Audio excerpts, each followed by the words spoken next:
Good morning, student. Welcome to the TSN online classes.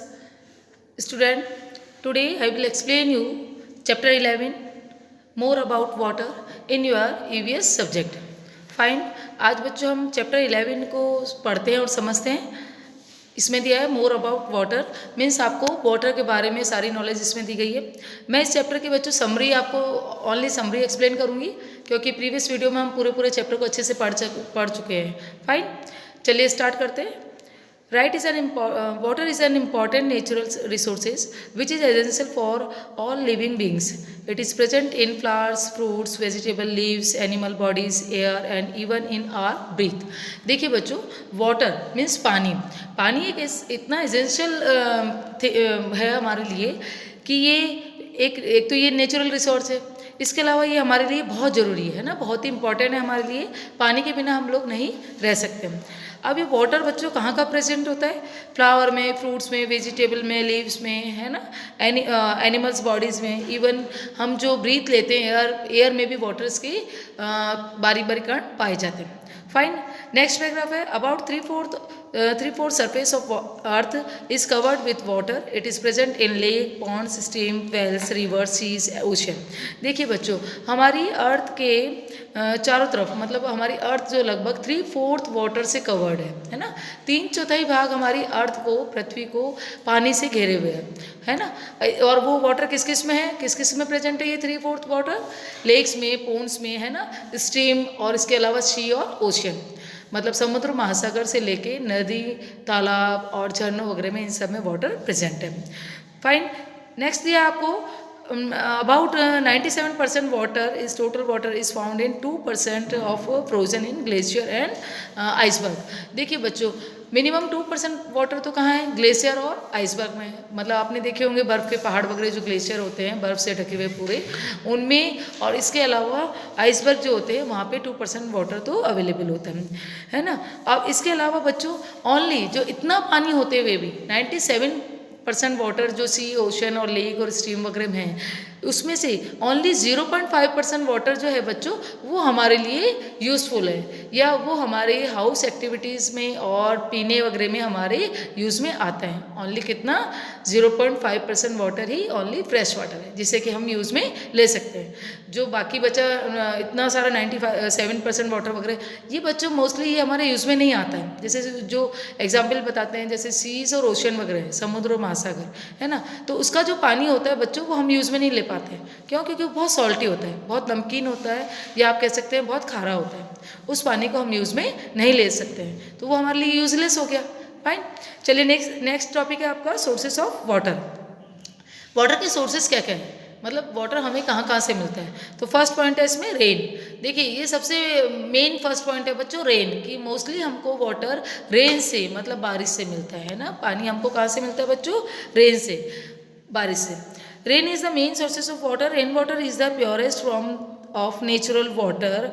देखिए rain water हमारा natural water कहलाता है, मतलब जो प्रकृति से हमें प्राप्त होता है उसे कहते हैं नेचुरल रिसोर्सेज, है ना. जिसमें कि रेन जो है हमें बारिश के थ्रू मिलती है, और जिससे कि जो वाटर हमें मिलता है वो हमारे रिवर्स में, कैनल्स में, लेक एंड स्ट्रीम वगैरह में, और वेल्स वगैरह जो होते हैं, मतलब कुएँ वगैरह, तालाब वगैरह, इनमें जमा हो जाता है. तो ये रेन वाटर बहुत यूज़फुल होता है हमारे लिए. ये हमारे यूज़ में आता है, हमारे और एनिमल्स के और साथ में प्लांट्स वगैरह के लिए, है ना. तो फर्स्ट सोर्स कौन सा हो गया बच्चों? रेन्स, जो कि ये मेन सोर्स है. फाइन, चलिए नेक्स्ट पॉइंट है अंडरग्राउंड वाटर. देखिए बच्चों, अंडरग्राउंड वाटर में कौन कौन से होते हैं? जैसे कि wells, handpumps and tubewell. Underground means होता है बच्चों कि ज़मीन के नीचे का पानी, है ना, अर्थ के नीचे का पानी, पृथ्वी से, मतलब ज़मीन के अंदर का, धरातल के अंदर का बिल्कुल नीचे डीपली जो पानी होता है उसको कहते हैं अंडरग्राउंड वाटर. अब ये इतना अंडरग्राउंड होता है, मतलब इतना नीचे होता है, गहराई में होता है, कि जैसे आपने देखे होंगे कुएँ में कितना नीचे, इतनी गहराई में डीपली पानी होता है ना. तो कुएँ हैं, इसके अलावा हैंडपम्प्स हैं और ट्यूबवेल्स वगैरह जो ये होते हैं, ये अंडरग्राउंड वाटर के सोर्सेस हैं. मतलब ज़मीन के नीचे का जो अंदर का पानी होता है वो इनके थ्रू हमारे यूज़ में आता है. वेल से हम खींच के निकालते हैं, है ना. इसके अलावा हेडपम्प के थ्रू हम निकाल सकते हैं, और ट्यूबवेल के थ्रू भी हम निकाल सकते हैं. फाइन, नेक्स्ट पॉइंट है बच्चों इसमें दिया है surface water. Surface water it means जो धरातल पे हमको मिलता है, मतलब जो अर्थ की, धरती की, हमारे को उसके ऊपरी भाग पर, है ना, ऊपरी सतह पर, मतलब सरफेस पर, उसकी सतह पर जो हमें वाटर अवेलेबल होता है उसे कहते हैं सरफेस वाटर। अब इसके अंतर्गत बच्चों क्या कौन कौन से आते हैं, जैसे कि लेक, रिवर्स वगैरह जो होती हैं ना, लेक, रिवर्स, स्ट्रीम्स और सी, ओशन, सी और ओशन, ये सब क्या है सरफेस वाटर। मतलब आप इसको आंखों से देख सकते हैं, आपको ये क्लियरली सामने दिखाई देते हैं। जैसे आपने समुद्र और महासागर देखे होंगे तो वो भी बिल्कुल आपको दिखता है ऊपर, सामने से आप देख सकते हैं कि हाँ भाई ये देखो इनमें कितना पानी भरा हुआ है। ऐसे आप नदी, तालाब और झरनों को देखते हैं तो ये भी सरफेस वाटर है, ये हमको ईजिली हमारे फेस के सामने हमें देखने को मिल जाता है, मतलब जमीन के ऊपर होता है, तो इसको बोलते हैं हम सरफेस वाटर। फाइन, चलिए बच्चों नेक्स्ट पॉइंट है स्नो। स्नो मीन्स बर्फ। अब ये वाटर हमको कहाँ मिलता है, स्नो के रूप में, मतलब आइस जो होती है बच्चों, बर्फ वगैरह जो होती है, तो वो जब हीट पड़ता है, मतलब गर्मी जब आती है, गर्मियों के दिनों में जब सन काफ़ी हीटेड होता है, मतलब सूरज की धूप काफ़ी तेज पड़ती है, तब ये जो आइसबर्ग वगैरह होते हैं, है ना, आइलैंड वगैरह जो होते हैं, और इसके अलावा ये ग्लेशियर वगैरह जो होते हैं, तो जब ये पिघलते हैं ना, तो वो बर्फ़ क्या होती है, पानी बन जाती है, पिघल के पानी के रूप में मिल जाती है हमको। तो ये भी स्नो जो है ये भी एक तरह से वाटर का रिसोर्स हो गया।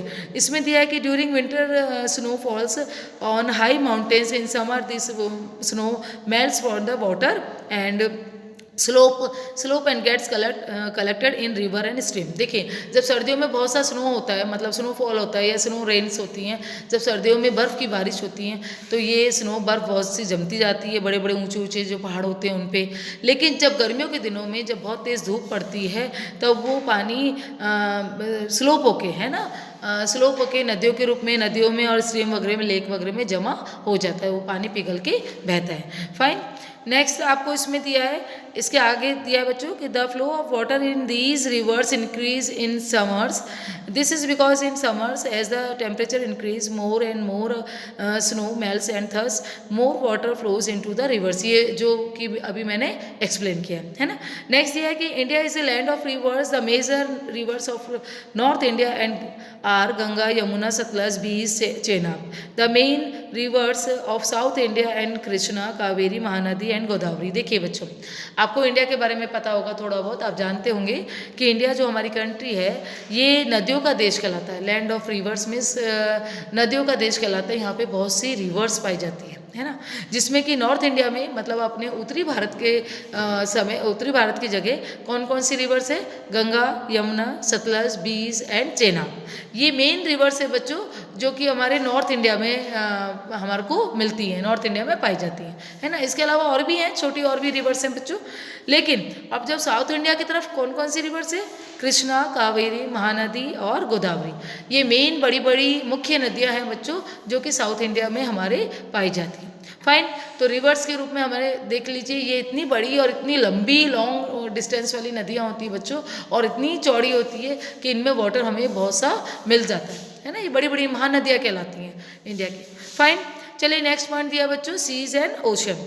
देखिए बच्चों, सी और ओशन, समुद्र और महासागर में वाटर कितना होता है, इसके बारे में हम रीड करते हैं। The water of the seas and ocean is very salty.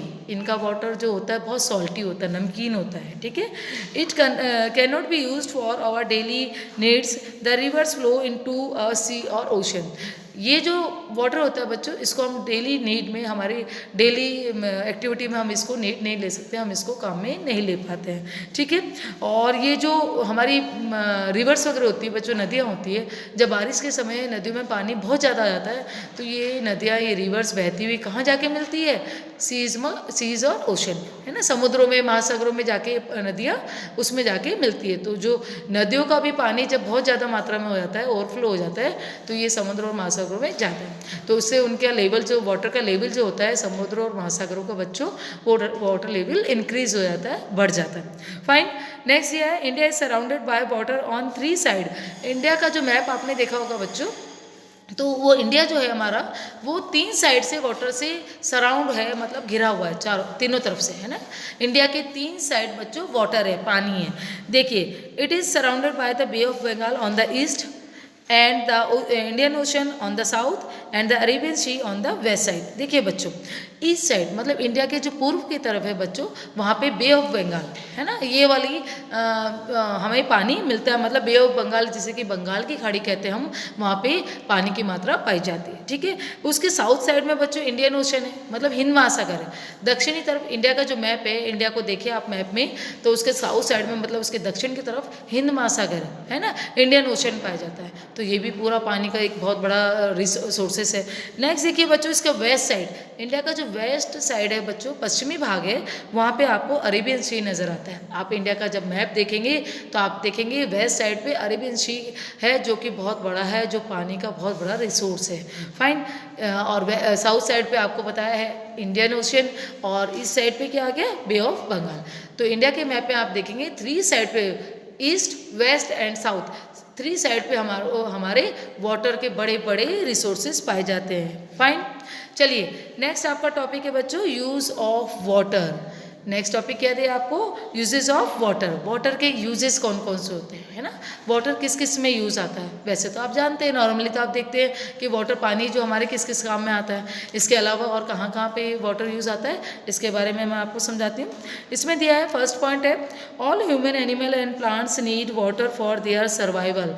देखिए बच्चों, जितने भी ह्यूमन बींग्स हैं, मतलब जितने भी इंसान हैं वो, इसके अलावा एनिमल्स जानवर, इसके अलावा प्लांट्स जो पौधे होते हैं, पेड़ पौधे जो होते हैं, इन सभी को पानी की ज़रूरत होती है, वाटर की नीड होती है। ठीक है, a man requires about 2.5 litre water daily for drinking.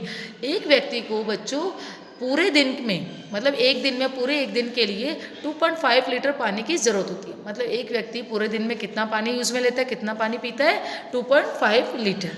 Fine. Next दिया है, it regulates the body temperature by sweating and evaporation.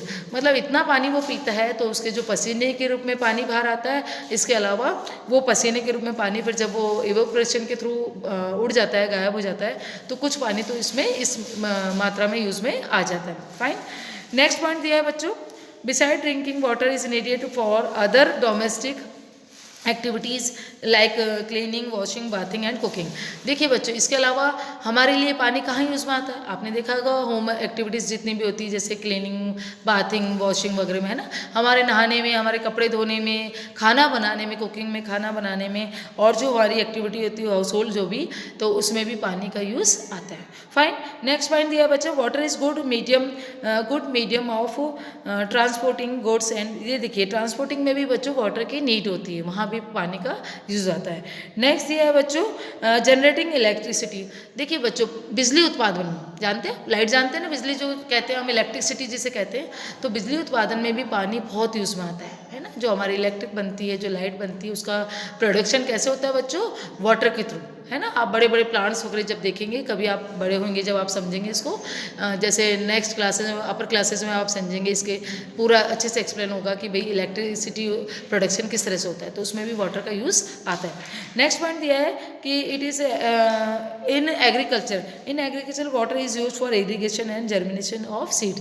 देखिए बच्चों, एग्रीकल्चर में मीन्स खेती में, जो हम कहते हैं ना खेती बाड़ी करना, मतलब फसल उगाना, खेतों में भी वाटर का बहुत यूज़ आता है। खेतों में क्या होता है बच्चों, जब हम खेती करते हैं या हम अनाज वगैरह क्रॉप्स वगैरह उगाते हैं, तो उसमें इरिगेशन की ज़रूरत होती है ना, उन क्रॉप्स को सिंचाई की ज़रूरत होती है, पानी की ज़रूरत होती है, तो वो इरिगेशन के थ्रू, और साथ में सीड्स के जर्मिनेशन के थ्रू, मतलब एक बीज को जब आप बोते हैं तो उसको बोने के बाद उसमें पानी ही डाला जाता है, पानी की बहुत ज़रूरत नीड होती है, बहुत इंपॉर्टेंट नीड होती है ना।